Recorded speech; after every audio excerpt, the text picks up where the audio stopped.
Capítulo 2. A importância do amor dos pais. Beck, mãe de 2 crianças, parecia traumatizada por ter de criar os filhos. Ela disse: "Estou aterrorizada, Dr. Chapman. Meu filho tem 12 anos e minha filha 11. Estive lendo livros sobre adolescentes e me assustei. Parece que todos os adolescentes de hoje fazem sexo, usam drogas e levam armas para a escola. A coisa realmente está tão feia quanto parece?" Ela me fez essa pergunta durante um curso sobre casamento que ministrei em Moline, Illinois. Em seguida acrescentou: "Estive pensando e acho que deveria ensinar os meus filhos em casa até que eles possam ir para o ensino médio, mas essa ideia também me assusta. Não sei se estou preparada para vê-los transformarem-se em adolescentes." Nos últimos 5 anos, tenho encontrado uma grande quantidade de pais como Beck. Muitos deles leem livros sobre como educar adolescentes. Ouvem cada vez mais notícias sobre violência na televisão. Leem os jornais e, com toda razão, ficam mais apavorados. Se, por acaso, você é um desses pais assustados ou está se perguntando: "Tenho motivos para estar assustado?" Espero que este capítulo ajude a amenizar alguns temores. A ansiedade não é uma boa atitude mental quando se trata de educar adolescentes. Espero que este livro alivie um pouco a sua ansiedade e lhe dê mais confiança para que possa exercer uma influência positiva na vida do jovem. As boas novas sobre famílias e escolas. Quero começar dizendo que nem todos os fatores são negativos. Ainda que os dados sobre a juventude divulgados pelo Instituto Gallup de Pesquisas, mostrando que 57% dos adolescentes americanos vivem com ambos os pais, sejam verdadeiros, também é verdade que 87% dos adolescentes têm contato com os pais, mesmo quando não estão morando juntos. A grande maioria dos jovens, 70%, declarou que se sente extremamente ou muito próximo dos pais. Outra pesquisa recente indicou que a maioria dos adolescentes entre 13 e 17 anos diz sentir-se bem na escola. Um grande número de adolescentes afirmou que é feliz por estar na escola, 85%, e que lá recebem apoio, 82%. Muitos adolescentes disseram que se sentem queridos, 78%, interessados, 77%, encorajados, 76% e desafiados, 72%. 2 estatísticas que devem confortar o coração de todos os pais que se preocupam com a educação indicam que 97% dos adolescentes irão concluir o ensino médio e 83% deles consideram a formação superior muito importante hoje em dia. Depois de analisar esses números, George Gallup Jr. descreveu a juventude de hoje como motivada pelo idealismo, otimismo, espontaneidade e exuberância. Ele declarou: "Os jovens nos disseram que estão entusiasmados com a possibilidade de ajudar outras pessoas, dispostos a trabalhar pela paz mundial e por um mundo melhor. Sentem-se satisfeitos com as escolas e ainda mais com os professores." Falando sobre as atitudes que eles têm quanto ao futuro, Gallup concluiu: "A grande maioria dos jovens americanos disse estar feliz e entusiasmada com o futuro. Sente-se próximo das famílias, pretende casar, ter filhos, está satisfeita com a vida e deseja alcançar o topo da carreira profissional." Lawrence Steinberg, um dos coordenadores do Centro de Pesquisas do Desenvolvimento Humano e da Educação, é uma autoridade nos assuntos relativos à adolescência e reconhecido nacionalmente nos Estados Unidos. Ele declarou: "A adolescência não é um período inerentemente difícil. Problemas psicológicos de comportamento e conflitos." Lawrence declarou: "A adolescência não é um período inerentemente difícil. Problemas psicológicos de comportamento e conflitos familiares não são mais comuns na puberdade do que em qualquer outro estágio da vida. É certo que alguns jovens têm problemas e outros arranjam os próprios problemas, mas a grande maioria, 9 em cada 10, não é assim." Steinberg, que também é professor de psicologia na Universidade Temple, acrescentou: "Os problemas que começamos a ver como uma parte normal do desenvolvimento do adolescente drogas, delinquência, sexo praticado de forma irresponsável, oposição a toda e qualquer autoridade, não são de modo algum normais, mas podem ser tratados e prevenidos. A verdade é que crianças boas não se tornam más na adolescência. Na realidade, a maior parte do que lemos nos jornais e ouvimos na mídia trata dos 10% de adolescentes problemáticos, que em sua maioria também foram crianças com problemas. Você e seu filho podem ter um relacionamento positivo. É isso que o jovem quer, e suponho que seja isso que também você queira. Neste capítulo, iremos tratar sobre o que acredito ser o aspecto mais importante desse relacionamento, ou seja, ir ao encontro da necessidade de amor que o filho adolescente tem.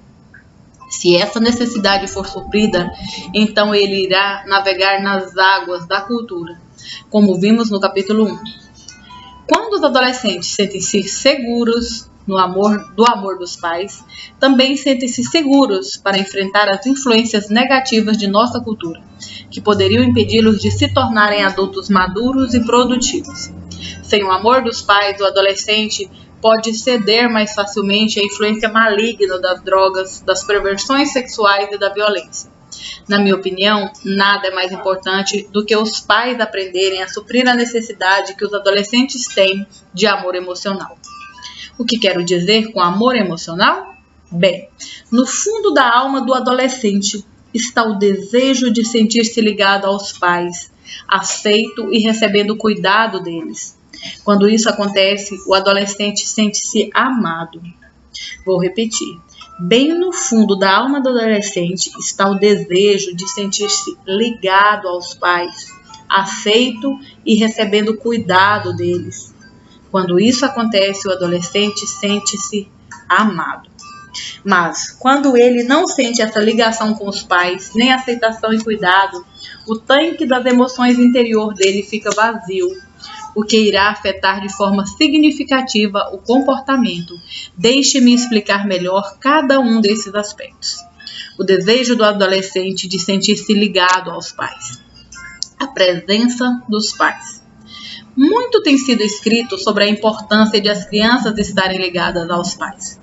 A maioria dos psicólogos infantis concorda que, se essa ligação emocional não existir, o desenvolvimento emocional delas será minado por sentimentos de insegurança. O oposto de ligação é abandono. Se os pais da criança não estão presentes por motivo de morte, divórcio ou abandono da família, essa ligação emocional não pode ocorrer. O pré-requisito para que haja essa ligação é a presença dos pais. E para que ela exista é necessário que se passe tempo juntos. Os mesmos princípios são válidos durante os anos da adolescência. Pais que passam pouco tempo com os filhos por causa do divórcio, horários de trabalho ou outros fatores colocam em risco o sentimento que o adolescente tem de estar conectado com a família. Para que se sinta ligado aos pais e, portanto, amado, devem passar tempo juntos. O jovem que se sente abandonado irá confrontar-se com a questão: qual é o meu problema? Por que meus pais não se importam comigo? Se os pais querem que o adolescente sinta-se amado, deve arranjar tempo para aproveitar a companhia um do outro. O poder de união da comunicação. A proximidade física entre pais e filhos adolescentes não resulta necessariamente de uma união entre eles. A ligação emocional requer comunicação. Você pode ser uma mãe que é dona de casa ou um pai que passou 2 semanas de férias em casa, ou mesmo assim não estar ligada ou ligado aos filhos, mesmo que haja pouca comunicação entre vocês. Recentemente, me senti entusiasmado quando, ao examinar um projeto de pesquisa, descobri que 71% dos adolescentes afirmavam que fazem pelo menos uma refeição por dia junto com a família. Mas meu entusiasmo durou pouco quando descobri que 50% assistiram televisão durante a última vez que jantaram com os pais. Além disso, 1 em cada 4 disse que estava ouvindo rádio e 15% lendo um livro, uma revista ou um jornal enquanto jantava. Parece que a maioria dos pais não está usando a hora das refeições como um meio de reforçar a ligação com os filhos adolescentes. Na minha opinião, a mesa de jantar é um dos melhores lugares para se reforçar essa ligação emocional. Que adolescente não adora comer? Ter de conversar um pouco com os pais é um pequeno preço que se paga para ter uma boa refeição. Se a família não está entre os 71% que fazem ao menos uma refeição diária em conjunto, deixe-me encorajá-lo a lutar para alcançar esse ideal. Aqueles que estão comendo juntos, mas não se falam, deixe-me sugerir uma nova diretriz para o horário das refeições em famílias. Avise aos adolescentes e às crianças mais novas que você está iniciando uma nova tradição na hora das refeições. Primeiro, falamos com Deus. Ensine-os a serem agradecidos pela comida. Depois, uns com os outros. E se quisermos, podemos dar atenção à TV, ao jornal e ao rádio. Depois que alguém se oferecer para agradecer a Deus, a comida e a pessoa ou pessoas que a prepararam, então cada membro da família compartilha com os demais 3 fatos que aconteceram com ele naquele dia e como estão se sentindo a respeito. Enquanto um dos membros da família estiver falando, os outros devem prestar atenção. Eles podem fazer pergunta para entender melhor a história, mas não devem dar palpites a não ser que a pessoa que esteja falando peça. Essa nova tradição pode ser suficiente para ajudá-lo a estabelecer e manter um sentimento de ligação com o adolescente. O desejo do adolescente de ser aceito. O poder da aceitação e também da rejeição. O segundo elemento do amor emocional é sentir-se aceito pelos pais. Um garoto de 14 anos disse: "A coisa que mais gosto em meus pais é que eles me aceitem pelo que sou e não tentam me fazer ser como minha irmã mais velha." Este adolescente sente-se amado, e esse sentimento decorre do fato de ele ser aceito pelos pais. Meus pais gostam de mim, eu sou legal. Estas são as mensagens que ecoam na mente do jovem que se sente aceito. O contrário de aceitação é a rejeição. Neste caso, irão pensar: eles não gostam de mim. Para eles, eu não sou bom o suficiente. Querem que eu seja diferente. A criança que se sente rejeitada, obviamente, não irá sentir-se amada. O antropólogo Ronald Horner estudou a rejeição em mais de 100 culturas diferentes no mundo todo. As descobertas deles deixam claro que, mesmo as culturas sendo diferentes no modo como expressam essa rejeição, em todos os lugares, as crianças que são rejeitadas correm um alto risco de sofrer de vários problemas psicológicos, como autoestima baixa, desenvolvimento moral deficiente, dificuldades em lidar com a agressão e até uma identidade sexual confusa. Horner crê que os efeitos da rejeição são tão fortes que ele chama a rejeição de uma malignidade psicológica que se espalha pelo sistema emocional da criança, causando uma devastação interna. James Gabarino, professor de desenvolvimento humano na Universidade de Cornell, passou muitos anos estudando a vida íntima de adolescentes violentos. Ele concluiu que o sentimento de rejeição é um elemento preponderante na estrutura psicológica deste tipo de adolescente. Frequentemente, essa rejeição surge por ele ser comparado a um irmão ou irmã. Enquanto entrevistava um rapaz de 18 anos, natural de Nova York e condenado à prisão perpétua por ter matado o policial, Gabarino colocou 2 latinhas de refrigerante em cima de uma mesa e disse àquele jovem: "Vamos imaginar que essa mesa representa o amor de sua mãe e essa latinha é você", falou o professor, segurando uma das latas. "E esta é o seu irmão", disse ele, apontando para outra lata. "Quão cheia está a latinha do amor de sua mãe? E a do seu irmão?" O jovem presidiário apontou para a latinha dele, indicando que recebia cerca de 20% do amor da mãe, enquanto o irmão ficava com 80%. "Agora vamos usar a mesa para mostrar quanto você se sente aceito ou rejeitado." Gabarino então apontou para uma ponta da mesa. "Este lado representa a aceitação total, o outro lado a rejeição total. Escolha a posição dessas 2 latas para demonstrar quanto sua mãe o aceitava e quanto aceitava o seu irmão."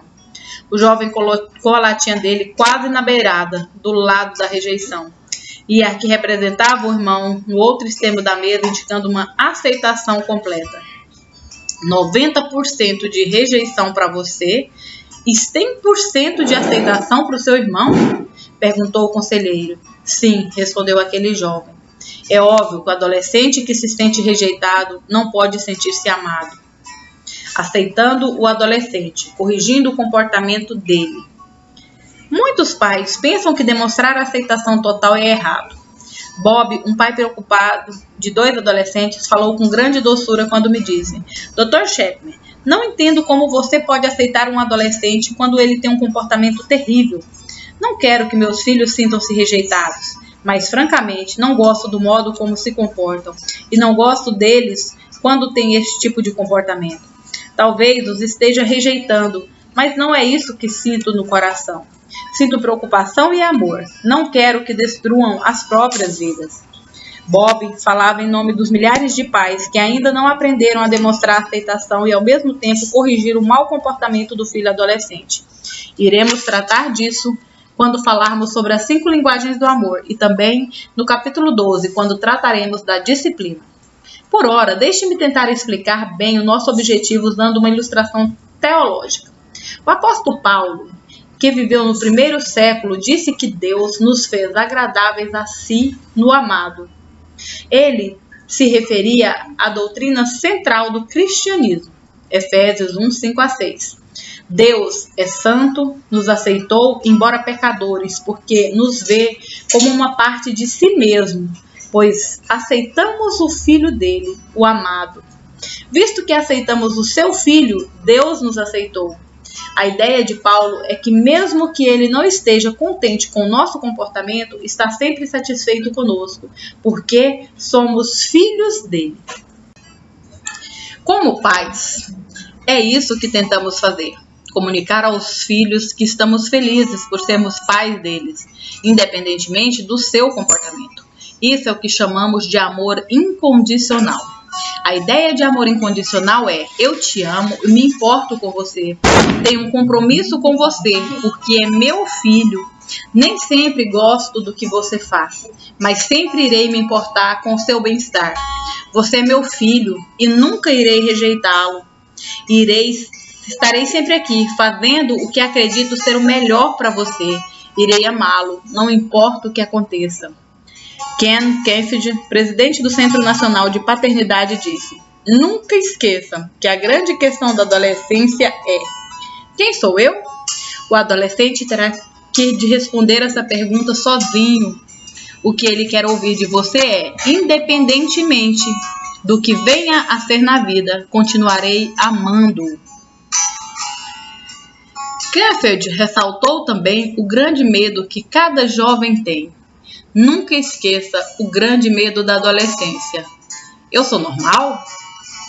A resposta mais provável para essa pergunta é sim. Mas o que o adolescente quer escutar do pai é: mesmo que não fosse normal, eu o continuaria amando. Kefid estava falando sobre a aceitação incondicional, o amor incondicional. Mais tarde eu lhe darei outras sugestões, mas deixe-me falar agora sobre uma abordagem simples que pode afetar significativamente a maneira como o adolescente escuta as suas mensagens de instrução ou de correção. Antes de fazer aquela declaração profunda sobre o que você gostaria que seu filho fizesse, sempre comece dizendo as seguintes palavras: eu amo muito você. Irei amá-lo, mesmo quando não seguir o meu conselho. Mas, porque eu amo, devo lhe dar este conselho. Então, divida com ele palavras de profunda sabedoria. O seu filho adolescente precisa ouvir que você o aceita, mesmo que não aprove o comportamento dele. Diga essas palavras do seu próprio jeito. Se você for do tipo teatral, poderá dizer: será que a minha filha, a quem amo tanto e sempre admirei, gostaria de escutar as ideias mais profundas do pai que podem ter o potencial para melhorar muito sua vida? Encontre uma maneira de falar que o deixe à vontade, mas faça isso com frequência. O desejo do adolescente de sentir-se cuidado. O terceiro aspecto do amor que deve ter por seu filho é o cuidado. Cuidado tem a ver com nutrir o espírito do adolescente. Fortalecemos as plantas ao adubarmos o solo onde foram plantadas. Fortalecemos os jovens quando melhoramos o ambiente no qual estão crescendo. Aqueles que crescem em um ambiente caloroso, com amor, encorajamento, em um clima de emoções positivas, estão mais propensos a produzir belas flores e frutos deliciosos quando alcançarem a maturidade. Evite o abuso. O oposto de cuidado é abuso, desleixo. Uma atmosfera abusiva é como colocar veneno na alma de um adolescente. Os adolescentes que ouviram palavras hostis, cortantes, duras ou despreciativas irão chegar eventualmente à vida adulta, mas as marcas da depreciação verbal serão evidentes pelo resto da vida. Pais que partem para o abuso físico ao empurrar, atacar, bater ou sacudir os filhos podem perfeitamente prejudicar o desenvolvimento físico desses jovens. De um modo muito mais trágico, porém, isso irá danificar o desenvolvimento emocional deles, tornando a vida muito mais difícil quando forem adultos. Poucas coisas são mais prejudiciais ao desenvolvimento da psique do adolescente do que o abuso, a agressão e o pouco caso. Ele tira conclusões baseadas naquilo que vê e pelo que sofre nas mãos dos pais. Pesquisas indicam que muitos dos adolescentes que se tornaram violentos ficaram traumatizados pelas agressões abusivas que sofreram e estão desejosos de amor. Gabarino descreve os meninos violentos dessa maneira. Eles usam drogas, são agressivos, roubam, lançam-se a práticas sexuais, entram para gangues e seitas religiosas e quando ninguém os está observando ou escutando, chupam o dedo e choram até cair no sono. Por trás de muitos adolescentes violentos está um pai abusivo, agressivo. O amor não basta, o amor não abusa. O amor demonstra cuidados. Seja um pai que cuida dos filhos. Para cuidar do filho adolescente, você deve primeiro cuidar de si mesmo. Se os pais querem criar um clima positivo e de apoio onde o jovem possa superar com sucesso cada fase da adolescência, então terão de fortalecer as áreas onde eles mesmos estão debilitados emocionalmente. O fato é que muitos pais de adolescentes não cresceram em famílias que cuidaram deles. Como consequência, acabaram desenvolvendo os padrões negativos de resposta aos adolescentes que resultam em abuso. Se você está se identificando com o que estou descrevendo, o primeiro passo é lidar com a própria dor e aprender a dominar a raiva. Pode ser que para isso precise ler livros sobre como tratar a ira, participar de grupos de apoio na igreja ou em um centro comunitário, ou ainda buscar aconselhamento. Nunca é tarde para tratar do lado negro da sua história. Os filhos merecem o que você tem de melhor para lhes dar, e isso não poderá ocorrer até que resolva os problemas do passado. Pais cuidadosos têm uma atitude positiva. Não estou dizendo que devem negar a realidade da vida, e sim que devem escolher ver a mão de Deus agindo por trás do que acontece com os homens. Eles não se esquecem que sempre há o sol escondido por trás das nuvens e ensinam aos adolescentes essa maneira positiva de ver as coisas. Pais cuidadosos encorajam os filhos, procurando ver as coisas positivas que eles fazem, comentando-as e elogiando-as. Pais cuidadosos preocupam-se com os filhos e buscam constantemente maneiras de melhorar a vida dos adolescentes. Nos capítulos seguintes, veremos quais são as 5 linguagens do amor e descobriremos qual é a primeira linguagem do amor dos adolescentes. Falar essa linguagem é a melhor maneira de cuidar do interior de um filho e melhorar a vida dele. Reconheça que o cuidado influencia todas as áreas da vida do adolescente. Uma das razões pelas quais o amor emocional é tão importante para o jovem é que esse sentimento afeta todos os outros aspectos da vida dele. Quando o tanque do amor do adolescente está vazio, ele pensa assim: na verdade, ninguém se importa comigo. A motivação para o aprendizado acaba se dissipando. Por que eu tenho de estudar na escola? Ninguém se importa mesmo o que acontece comigo? Frases como essa são frequentemente ouvidas por conselheiros em escolas de ensino médio. Um tanque de amor vazio também afeta a capacidade que o adolescente tem de simpatizar-se pelas outras pessoas.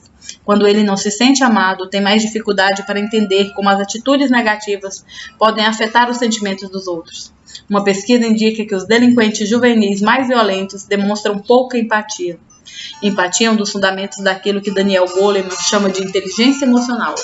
Goleman define a inteligência emocional como a habilidade de se perceber o lado emocional dos outros, comunicar-se eficientemente de maneiras não verbais, lidar com os altos e baixos da vida e ter expectativas corretas quanto aos relacionamentos. Portanto, a ausência de inteligência emocional afeta a habilidade do adolescente de se relacionar de forma positiva com os outros. A falta de empatia, por sua vez, afeta o desenvolvimento da consciência e da capacidade do adolescente de fazer julgamentos morais. É durante a adolescência que o padrão de consciência de uma pessoa é internalizado.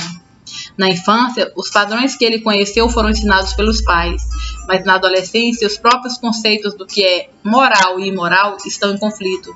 Se por causa da falta de amor emocional o adolescente não consegue sentir empatia pelos outros, dificilmente perceberá que é errado machucá-los. No campo da espiritualidade, se a necessidade de amor emocional do filho não for suprida quando criança, então na adolescência a ideia teológica de um Deus amoroso terá pouca importância para ele. Este é um dos motivos pelo qual aqueles que necessitam de amor emocional se afastarão das crenças e práticas religiosas dos pais. Em resumo, o desenvolvimento intelectual, emocional, moral e espiritual do adolescente melhora consideravelmente se ele receber quantias significativas de amor emocional. Porém, será bastante prejudicado em todas as áreas caso a necessidade de amor emocional não seja suprida. É por isso que decidi dedicar todo este livro ao que acredito ser o aspecto mais importante na criação de adolescentes, ou seja, suprir a necessidade que tem de sentir esse amor emocional. A mais básica das necessidades, sentir-se amado. Sociólogos, psicólogos e líderes religiosos concordam que a necessidade mais fundamental de um adolescente é sentir o amor emocional dos adultos que são importantes para ele. David Popenoe, professor de Sociologia na Universidade de Rutgers e diretor adjunto do Conselho de Famílias da América, escreveu: as crianças desenvolvem-se melhor quando têm a oportunidade de ter um relacionamento tanto com o pai quanto com a mãe que seja caloroso, íntimo, contínuo e duradouro. O psicólogo Henry Cloud e John Tozent acrescentam: não existe ingrediente maior para o crescimento do adolescente que o amor. E no livro Lost Boys, Garotos Perdidos, James Gabarino pergunta: como um garoto pode perceber o sentido da vida se ele não sabe o que é sentir-se amado e querido? Quando os líderes religiosos daqueles dias perguntaram a Jesus de Nazaré: qual é o grande mandamento na lei? O fundador do cristianismo respondeu: amarás o Senhor, teu Deus, de todo o teu coração, de toda a tua alma e de todo o teu entendimento. Este é o grande primeiro mandamento. O segundo, semelhante a este: amarás o teu próximo como a ti mesmo. Destes dois mandamentos dependem toda a lei e os profetas. Mateus 22, 37 a 40. Deste modo, Jesus resumiu todos os ensinamentos da lei do Antigo Testamento e as palavras dos profetas judeus nestes dois mandamentos. Não se esqueça de que o adolescente aí da sua casa é o próximo mais perto de quem você tem, encontrando amor nos lugares errados. A verdade é que, se os pais e outros adultos importantes na vida do adolescente não suprem a necessidade de amor que ele tem, o adolescente irá procurar amor nos lugares errados. No dia 1º de outubro de 1997, Luke Uda, um adolescente de 16 anos de idade, matou a mãe e disparou uma arma dentro da escola na cidade de Peoria, estado do Mississippi, matando mais 3 pessoas e ferindo outras 7. Após ser preso, disse a um repórter da TV americana que se sentia isolado e rejeitado pela comunidade. Por isso, acabou facilmente atraído para um grupo de garotos que se autodenominavam satanistas. Ele disse: durante a minha vida me senti rejeitado, isolado e sozinho. Até que finalmente encontrei algumas pessoas que queriam ser meus amigos. Gabarino concluiu. Garotos emocionalmente carentes, rejeitados pelos pais e professores, são alvo principal de garotos mais velhos e adultos antissociais. Essas pessoas são exemplos negativos, acabam arrebanhando os meninos que estão vulneráveis e trocam a autoafirmação por lealdade à causa antissocial. Muitos jovens, atormentados e violentos, contam história de como foram aliciados por garotos mais velhos que os aceitaram em troca do envolvimento em atividades criminosas. As pesquisas mostram que o motivo pelo qual as adolescentes engravidam é o profundo desejo de ter alguém que as ame. Ter um filho, muitas vezes, muda completamente a vida dessas meninas, porque agora não apenas dispõe de alguém que depende totalmente delas, mas também de alguém para amar. Amar e ser amada as motiva a dar outros passos produtivos, como continuar estudando ou trabalhar muito para poder sustentar o filho. Depois de anos tentando entender adolescentes violentos e delinquentes, Gabarino concluiu: nada parece ameaçar mais o espírito humano do que a rejeição, a brutalidade e a falta de amor. Nada é mais importante na educação do adolescente do que aprender como suprir eficientemente a necessidade que eles têm de sentir o amor emocional. O que você lerá nos próximos 5 capítulos lhe mostrará quais são as 5 linguagens básicas do amor, as 5 maneiras mais eficazes de manter cheio o tanque do amor emocional do adolescente. Depois irei tratar sobre como descobrir a primeira linguagem do amor mais básica que o adolescente conhece, que é a mais eficiente para suprir a necessidade que tem de amor. Quando compartilhei esse material em conferências sobre criação de filhos por todos os Estados Unidos, muitos pais descobriram que a aplicação dessas verdades às suas vidas mudou radicalmente o comportamento dos filhos adolescentes. Deu-lhes também um sentimento de profunda satisfação. Sentiram que, como pais, tudo o que fazem agora está suprindo de maneira eficiente a mais importante necessidade emocional dos filhos. Isso é o que desejo que aconteça com você também.